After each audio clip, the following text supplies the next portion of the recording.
Dans toute l'Afrique de l'Ouest, pas une seule femme n'est présidente ou premier ministre, et il n'y a qu'un seul vice-président qui soit une femme. En 2022, sur les 28 dirigeants des principaux partis au pouvoir et d'opposition en Afrique de l'Ouest, un seul était une femme. Et sur les 25 secrétaires généraux de ces partis, 4 étaient des femmes. Des chiffres réels, un état des lieux qui renseigne à suffisance sur la position des femmes et des filles dans les différents pays de la sous-région.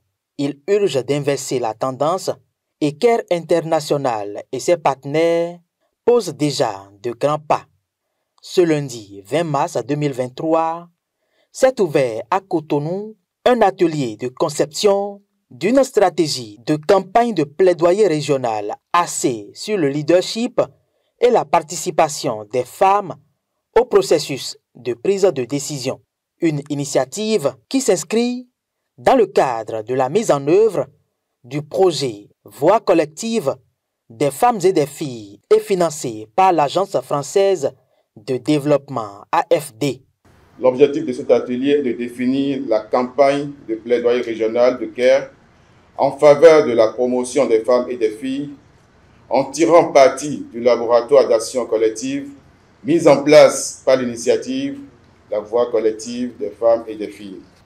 Au cours de cette semaine, nous travaillerons davantage sur un élément clé de cette stratégie de plaidoyer, c'est-à-dire notre campagne de plaidoyer régional. Nous aurons également l'occasion de partager et d'apprendre des efforts de plaidoyer au niveau national. 4 jours de réflexion au cours desquels les différentes délégations travailleront en synergie afin d'atteindre l'objectif principal, améliorer la participation des femmes au processus de prise de décision. Cette rencontre sous-régionale, facilitée par l'Institut de la société civile de l'Afrique de l'Ouest, WACSI, et l'unité de gestion ouest-africaine de CARE International, permettra de façon concrète de définir la campagne de plaidoyer régional de CARE avec un accent sur les actions à mener. Cet atelier de partage d'expérience est d'une importance capitale car ces résultats seront exploités par des organisations de femmes ciblées en Afrique de l'Ouest pour mener des activités de plaidoyer. L'occasion de cette cérémonie d'ouverture de la campagne régionale de plaidoyer et de capitalisation a été saisie pour mettre un accent sur les acquis. It pleases me to mention here today that you should know that the efforts that we are making in our respective society and countries is yielding some effort. And like I said, it's a pleasure to mention that just yesterday, after the Nigerian elections, the very first female governor was elected after 60 years of independence.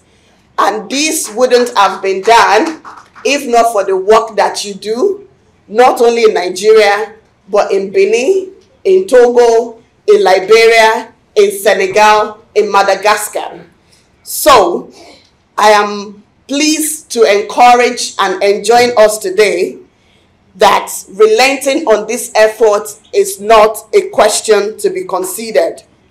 Women in decision-making, women in parliament, and women in economic governance remains a struggle that we should continue to fight and advocate for. Dans le Haut Conseil des droits de Bénin, je suis la seule femme, mais ça se passe plutôt bien parce qu'ils ont eu le temps de comprendre que le pouvoir, la gestion n'est pas une affaire de sexe, les gages.